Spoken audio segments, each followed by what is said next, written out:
L'intellectuel a-t-il une responsabilité politique?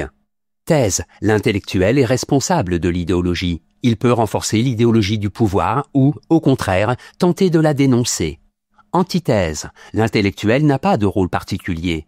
Il est un citoyen et, à ce titre, il n'a ni plus ni moins de responsabilité qu'un autre. Thèse. L'intellectuel a une responsabilité politique. En effet, l'intellectuel, qu'il le veuille ou non, remplit une fonction politique. Soit il défend l'idéologie de la classe dominante, soit il dénonce cette idéologie pour éveiller la conscience des classes dominées. Premier argument. En Occident, l'oppression est indirecte. Pour Gramsci, la situation à laquelle les marxistes occidentaux doivent faire face n'est pas la même qu'en Russie. En effet, dans la Russie des tsars, l'oppression menée par la classe dirigeante était directe. En Occident, il s'est construit tout un appareil idéologique qui permet à la classe dirigeante de diriger la classe ouvrière. Deuxième argument, le pouvoir diffuse son idéologie.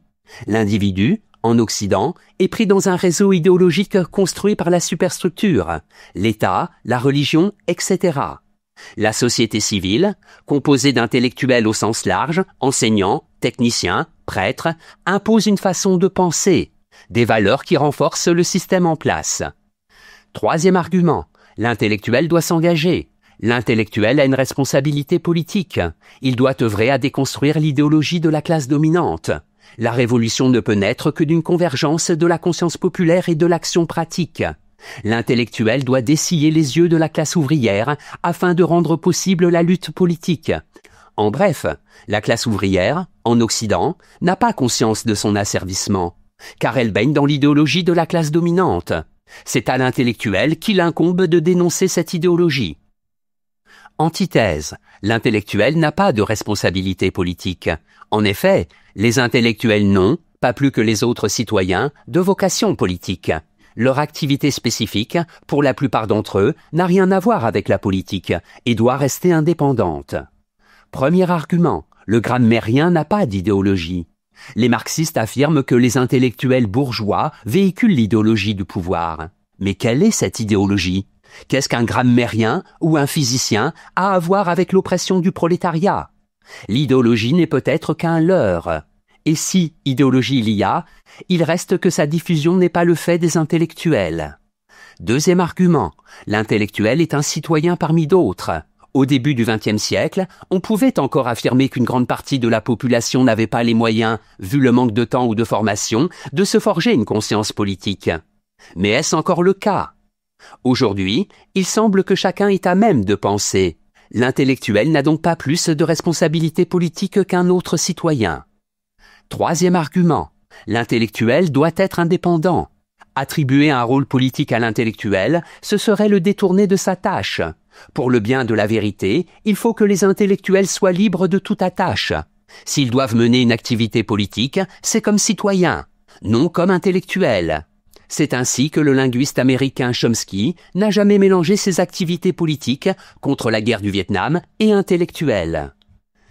En bref, l'intellectuel ne véhicule aucune idéologie particulière, il est simplement spécialiste d'un domaine spécifique et n'a pas vocation à le faire. Il n'a ni plus ni moins de responsabilité qu'un autre citoyen. Synthèse.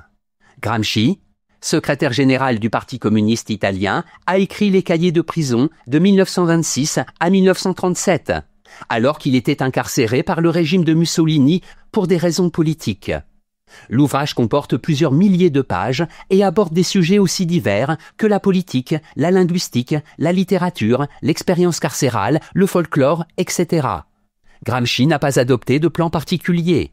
Les articles se succèdent pêle-mêle comme les pensées de Pascal. Le thème le plus important de cette œuvre est sans doute la politique, envisagée selon un point de vue marxiste. Il ne faut pas s'étonner que Gramsci mette l'accent sur le concept d'idéologie et sur le rôle des intellectuels.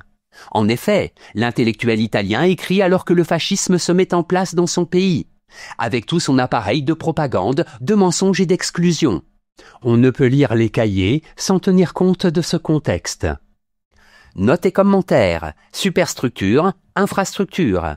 Le concept de superstructure englobe chez Gramsci, comme chez Marx, les institutions par lesquelles la classe dominante manifeste sa domination, ainsi que les formes culturelles qui créent et diffusent son idéologie. L'infrastructure, quant à elle, se rapporte à l'ensemble des rapports sociaux dans lesquels les hommes réels évoluent. Citation. Chaque groupe social crée en même temps que lui, organiquement, une ou plusieurs couches d'intellectuels qui lui donnent son homogénéité et la conscience de sa propre fonction. Non seulement dans le domaine économique, mais aussi dans le domaine politique et social. Gramsci, Cahiers de prison.